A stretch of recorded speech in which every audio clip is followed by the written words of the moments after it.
Hi, today we are looking at IFRS 13, fair value measurement. All right, so what is this standard about? This standard is a foundational standard for a number or quite a number of other accounting standards. A number of accounting standards make reference to this particular standard. All right, fair value measurement. Okay, so standards like IS 40, investment property, makes reference to this standard. So this standard says that investment property should be measured at fair value. Then we have IES 36, okay, where an asset can be measured at its revalued amount. All right. Then we have IFRS 9, financial instruments, which says that financial instruments should be measured at fair value. Then we have IES 36, which talks about recoverable amounts. And IES 36 says the recoverable amount is the higher of the value in use and fair value less cost to sell. So clearly, and then we also have IFRS 5, non-current assets held for sale. So non-current asset held for sale should be measured at the lower of its current amount and fair value less cost to sell. So a number of the accounting standards make reference to this particular standard, IFRS 13, which makes it a very important standard that we must understand, or as an accounting student we need to appreciate. So we need to first of all understand what fair value is. As the name implies, when we say fair, I mean something is fair. It means that it's reasonable. It is reasonable. You know, in the eyes of a rational person. Okay, so when we say fair value, we are talking about a reasonable value or a reasonable price for an asset or a liability. Okay, so that's basically what fair value is about. And fair value, when we say fair value, we are also looking at arm's length or prices that are at arm's length. Okay, which means there's no it's not a related party transaction where the prices may not be at arm's length or may not be at market value. Okay, so here the fair value is the price that independent parties, okay, will agree on, or will be happy to enter into transaction, okay, in a particular market. All right, so when we say fair value, we are also looking at the price that independent parties will agree upon, okay, to enter into a transaction. And we assume that these independent parties have enough information, have understanding of whatever they are transacting in. They have the knowledge, okay, they have, we assume that they are knowledgeable individuals, okay, and they understand the markets, they have the relevant information to make informed decision concerning the transaction. Okay, so the bottom line is fair value is the price that independent parties, okay, will agree upon, okay, in before they enter into a transaction. Okay, so we can also say that fair value is the market price of um, goods or services. Okay, and we know when it comes to pricing, market prices are influenced by two main factors. They are influenced by demand and supply. Demand and supply largely contribute to the price of goods and services. Okay, but then how does IFRS defines fair value? Okay, IFRS 13 defines fair value. So IFRS 13 defines fair value as as a price that will be received to sell an asset or paid to transfer a liability in an orderly transaction. So the key word here is orderly transaction between market participants at a measurement date, so at a particular date. So we are looking at a price that um, market participants will agree upon, okay, in transacting a business. Okay, and it is an orderly transaction. Orderly transaction means, they are independent parties who are who are who are objective, and they are not influenced by any bias.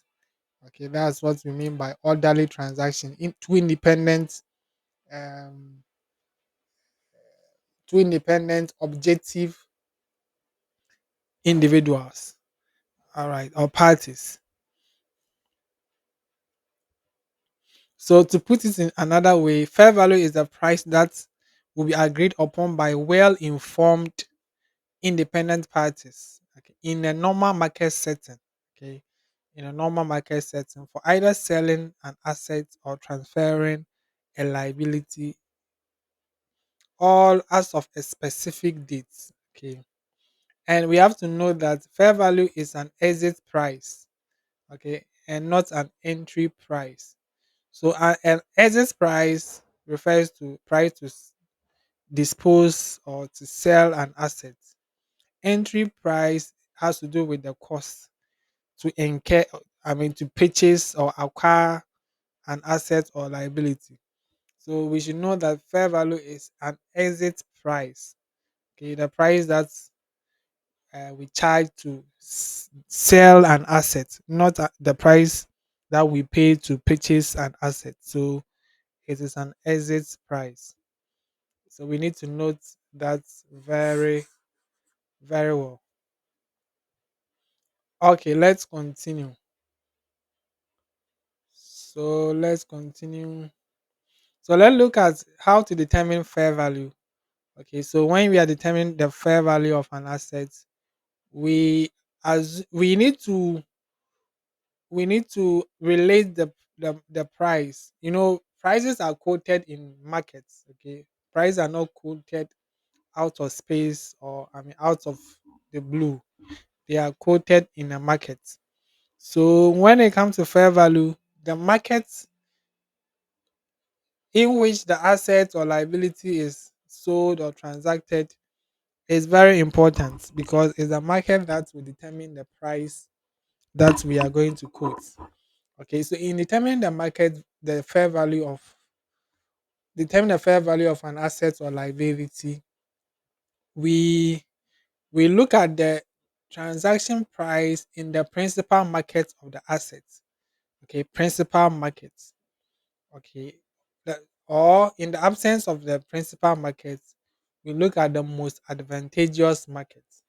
So when it comes to fair value, the prices are derived from the markets, and there are two types of markets for the purpose of determining fair value. We have the principal market, and then we have the most advantageous, what's the name, markets. So these are the two markets we use to determine fair value. Okay, that's fine. So let's see what a principal market is. So a principal market is the main market of the asset or the liability, where the asset that we are looking at is mainly transacted, or which the market in which that asset we are looking at is mainly transacted. Okay, so it is the market with the greatest volume or level of activity for the asset. Okay, so like in Ghana, when you talk of spare parts, we what comes to mind is Aboso kind markets, Aboso kind spare parts. So that is the when we are looking at spare parts, Aboso kind is the principal market for such for spare parts. Okay, so that's what principal market is. Then let's look at most advantageous markets. So most advantageous markets comes in when we are not able to find or determine the principal market. Okay, so the most advantageous market, I mean, as the name implies, most advantageous. So is the, and when we say most, okay, so what comes to mind is we have different markets, but we are selecting the market with the most, um, with the highest advantage, or the market that we are will get the highest benefit. Okay, so the most advantageous market is a market that maximizes the amount received for an asset or minimizes the amount paid to transfer a liability after considering transaction costs. So the most advantageous market is looking at the market that maximizes our profit. Okay, I mean, or minimizes our cost. So this is for selling um, assets. Okay, so when we are selling our assets, the market that maximizes our profits or minimizing costs when we are transferring a liability. Okay, so we can have market A, B, C, D. Okay, so let's say we have an asset we want to sell. When we sell in market A, we are getting maybe 100 CDs. Market B is giving us 150. Market C is giving us maybe 120. Market D is giving us 200. So clearly, I mean, rational. I mean, all things being equal, okay, a rational seller is going to sell in D because that's the market that is going to uh, get the most reward. All right, so that's the most advantageous market, and this comes in when we are unable to determine the principal market.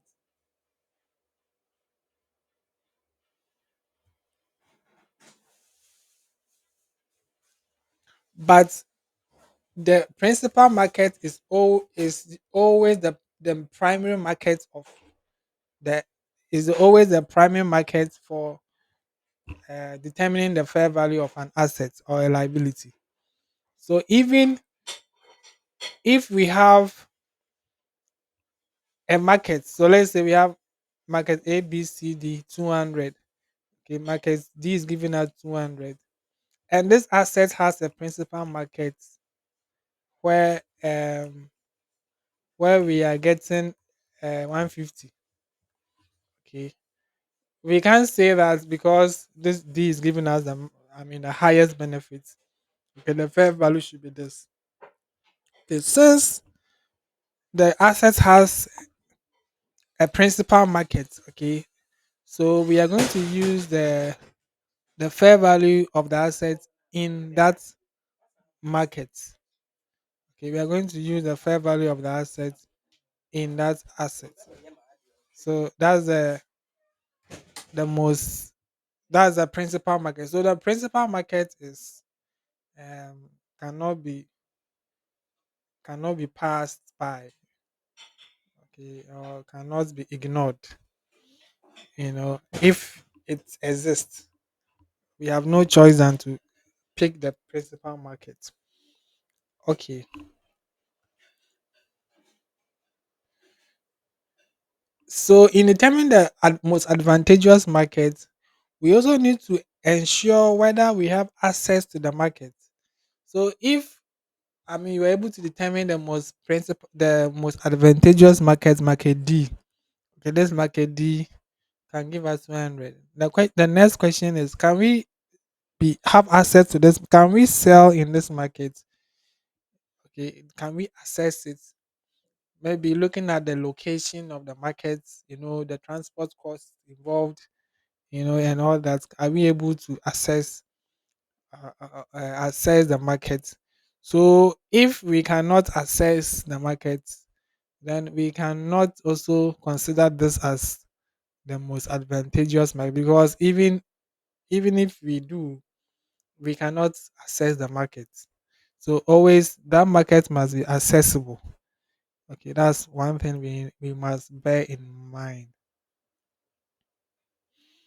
Okay, now what about the situation where we have an asset and we don't seem to we don't seem to identify any principal market or most advantageous markets.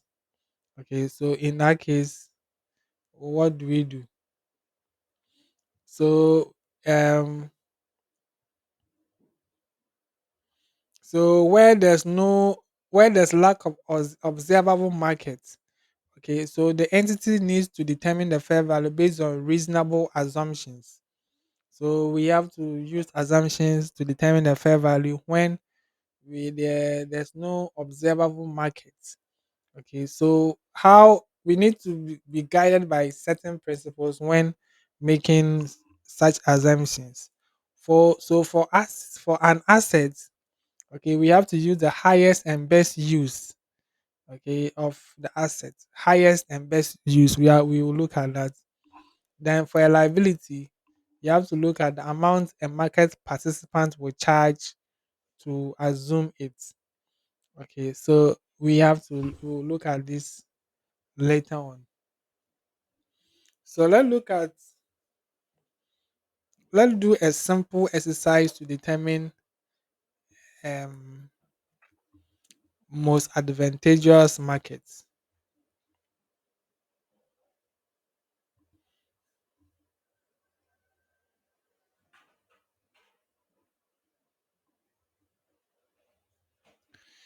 An entity hosts an asset which could be sold in one of two markets. Information about these markets and the cost that will be incurred if a sale were to be made is as follows. So we have market A, we have market B. So sale price 650, 625 cedis, um, transportation costs, transaction costs, net amount received. Okay. So assuming that market A is the principal market, if market A is the principal market, then what will be the fair value? The fair value is going to be 600.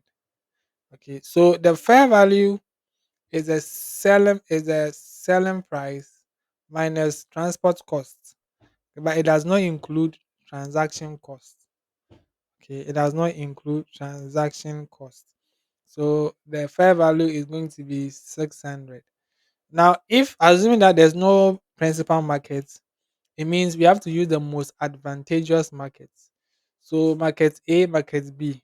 Which of these two markets will give us the maximum benefit? So we have to look at the bottom line. So the net amount received for market A is 525, market B is 550. So clearly, market B gives us the highest reward. So market B is the most advantageous market. So now that we have identified market B as the most advantageous market, we need to then determine the fair value. So, like I said, fair value does not include transaction cost. Okay, so the fair value is going to be the 625 minus 50, which is going to give us the 575. Okay, that's going to give us 575. So when it comes in an exam, okay, we should be able to identify the most advantageous markets. Okay, you should be able to identify the most advantageous markets. Okay,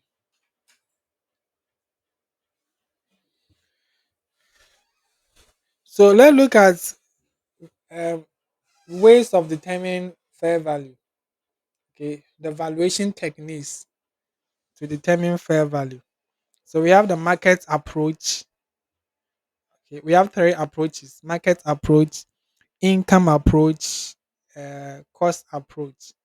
So market approach, here we are looking at the market price. Okay, based on comparable assets or liability in similar markets. So income approach. The income approach is based on the expected benefit from the use of the assets or the liability. Okay, so the income approach is based on the present value of future cash flows expected from the asset or liability. And the cost approach, okay, is based on the cost to replace the assets or settle the liability. So this is the replacement cost.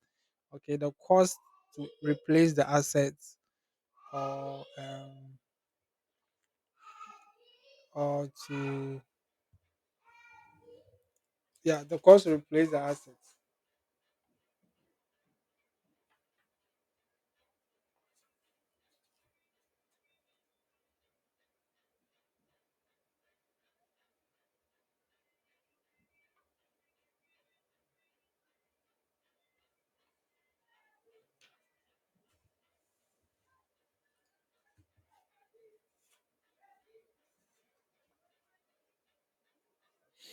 Okay, let's look at the concept of highest and best use. Highest and best use. So this concept applies to fair value of non-financial assets, tangible assets. Okay, fair value of non-financial assets. So that's the highest and best use. So what is this concept about? But as the name implies, highest and best use. So it's saying that if you are holding an asset, what's the best way you can use the asset to earn the maximum benefits from the asset? That's the best use of an asset. So you can hold an asset, you can use it for different things. Maybe you may have iPhone 16 or 17, that's an asset. But probably you are using it for only calls, just making calls. But this same asset, you could use it for WhatsApp, Facebook, TikTok. You can even uh, create videos, quality videos, create even start a podcast. Use it to create TikTok content. A whole lot. So you can use same this same phone to do so many things. All right, but probably at the moment it's only used for making calls. Okay, so this concept says that when we are determining the the fair value of an asset, we should look at the the best use. We should value the asset based on how much we will benefit for using the assets in the best way we can. Okay, in the best way we can. Okay, that will give us the maximum benefit. So that is the highest and best use. So the highest and best view refers to the use of an asset that maximizes its potential to generate economic benefit. Okay, so um, we also need to bear in mind that um, fine, we can use the assets in the highest, in the best way to make the maximum profit or gains, but we have to check whether we are using the asset in a legal way or we are using it appropriately or it's feasible to use the assets whatever we think we can use the assets for. Can we really use the assets for that? Is this allowable? Is it permissible?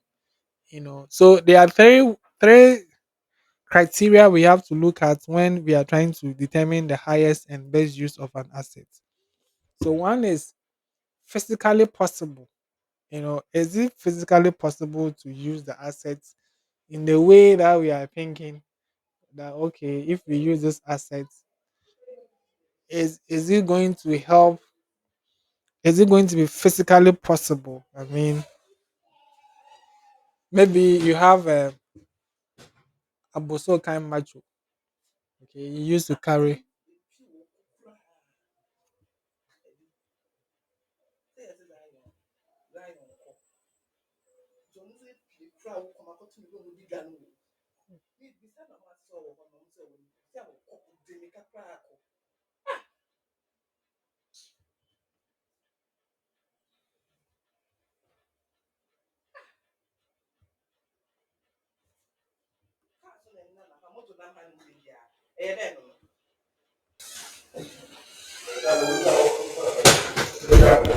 So in determining the highest and best use, we have to look at these conditions, whether these conditions can be met. So physically possible, can we have access to, can we use these assets? Legally permissible, okay. Can we legally use the assets in the way we are expecting?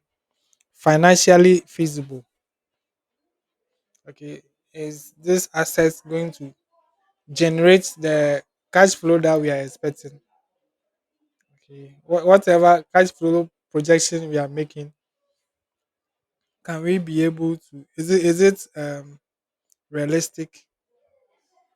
So these are the conditions to determine the highest and best use of an asset. Okay, so let's look at an example here. A company owns a vacant piece of land currently zoned for agricultural use, but located near a developing urban area. Okay, so the company owns a land. It can be used for. It has been zoned for agricultural use. Okay, but this same land is located near a developing urban area. So, so there are two uses, potential uses of this land. The land can be used for farmland. Okay, so current use, the land is worth $100,000 as farmland. So if the land is to be used for farmland, to be worth 100,000. Or alternative use, if we, since it's close to a developing urban area, the land can be used for probably commercial development or real estate. And for real estate, the value will be higher. Okay, so if you use the land for real estate, the value will be 500,000. So now, which which value should we place on the land?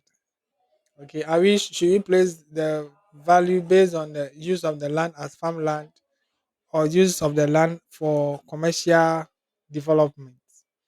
All right, so a rational person will clearly go for commercial development because that's where the maximum benefit is.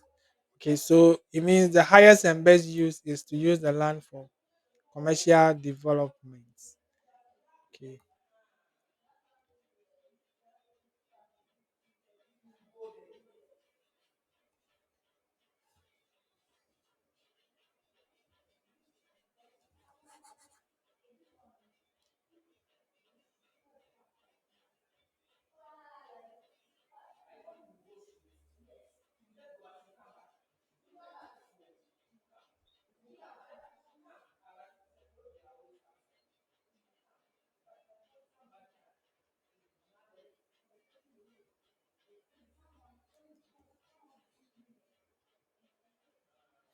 Okay, let's look at fair value of a liability. Okay. So the fair value of a liability is determined based on the assumption that the liability is transferred to a market participant at the measurement date, not settled or extinguished. Okay. So a liability, example, a bond, a company that is selling a bond, okay, okay, selling a liability, is transferring a liability. Okay, so the fair value of the bond is how much investors are willing to pay for the bond. Okay, how much investors are willing to pay for the bond. So consider a bond payable of 1 million.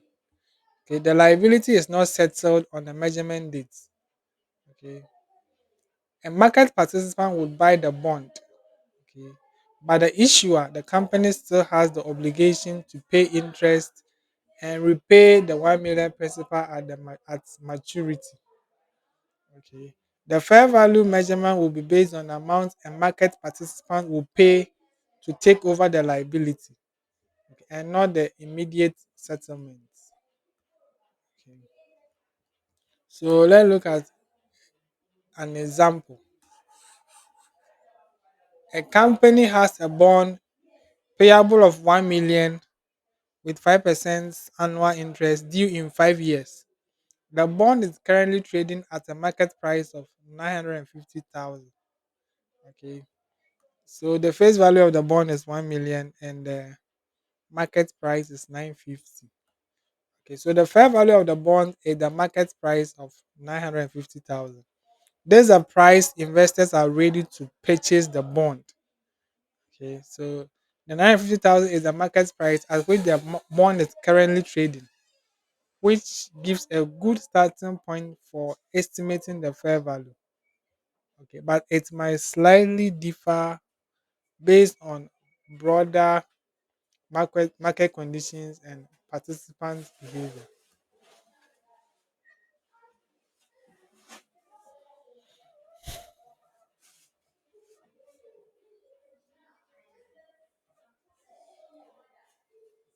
The fair value of equity is let's look at fair value of equity.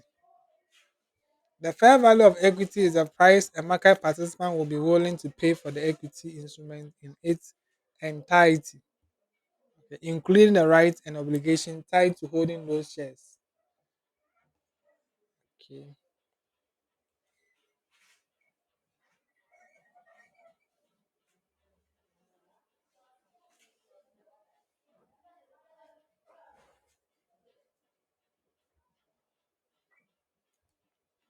So let's look at liabilities and equity instruments held by other parties as assets. Okay, liabilities and equity instruments held by other parties as assets. So this comes in when we are not able to determine the fair value of a liability. Okay, so if that's the case, we have to look at what other what the holders of this similar asset um, are valuing this particular asset we are looking at, or this particular liability we are looking at.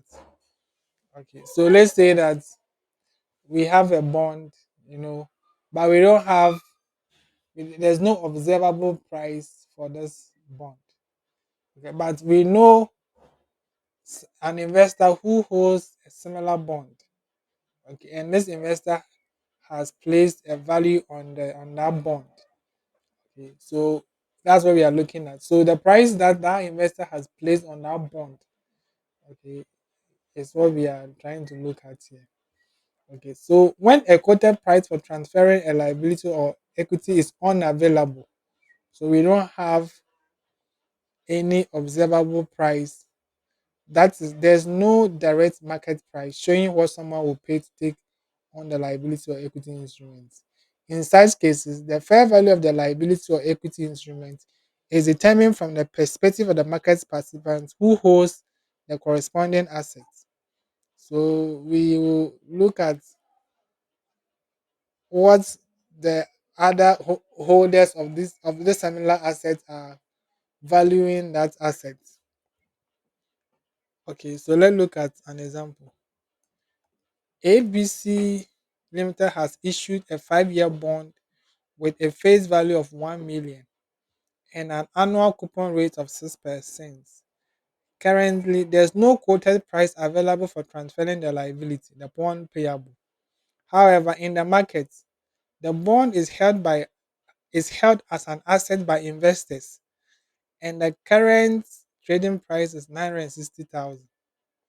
required. How should ABC measure the fair value of the bond payable according to IFRS stating? Okay, so let's look at the solution. So since there's no quoted price for transferring a liability bond, okay, IFRS stating requires measuring the fair value from the perspective of the market participants holding the bond as an asset. Okay, so here the fair value is going to be 960,000 because that is what the holders of a similar bond are valuing the bond. Okay, now let's look at another concept under fair value measurement. We have called fair value hierarchy. Okay, fair value hierarchy.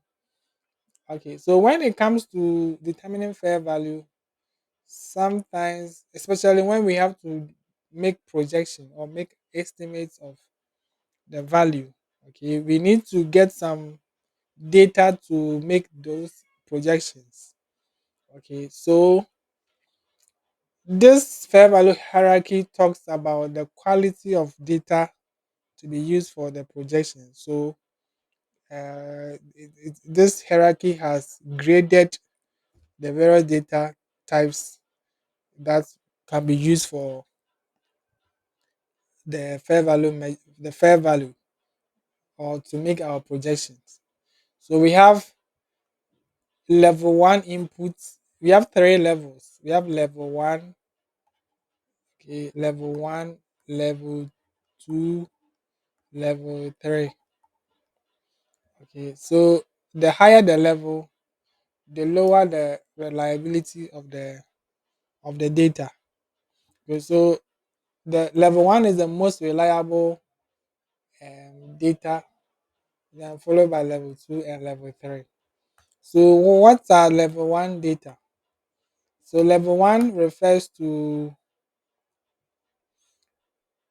observable market prices for identical assets. Okay, observable market prices for, so the key word here is observable market prices for identical assets. The key word here is identical. Okay, so you want to sell an asset, okay, but there's a same asset being sold in the market at a certain price. Okay, so that price becomes a level one input because it's an identical, I mean, that asset is identical to what we are trying to sell. Okay, so that is level one input. So let's look at level two. Level two, so they are also observable inputs. Okay, so level two inputs are also observable inputs. So these are data we can observe in the market. Okay, but they are so the first one is identical. Okay, identical assets or liabilities.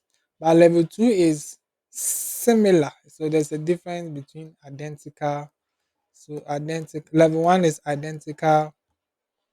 Okay, level one. Level two is similar. So in the absence of a similar product or in the absence of identical assets, okay, we go for a similar asset. Okay, the price of a similar asset. Okay, so that is level two. Okay, so you can see the level one is more reliable than level two. Okay, so let's look at level three. Level three are unobservable input. Unobserved. So level one and two are all observable. So level one we can observe those. We can get those level one and two. Okay, observable. Level three unobservable. So level three is purely based on estimates. Okay, to make our cash flows or to determine the fair value of the assets or liability. So these are inputs that are not based on observable market data and rely on the entity's own assumptions about how market participants will price the asset or liability. Okay, so this is used when there's little or no market activity for the asset or liability. Okay, and it relies on internally developed models such as discounted cash flow analysis. Okay, so that's level three inputs. So level one is identical, level two is similar, and this all of them are observable. Level three is assumptions. Okay, so this is the fair value hierarchy. This is fair value hierarchy. All right, so thank you for your time and see you next time.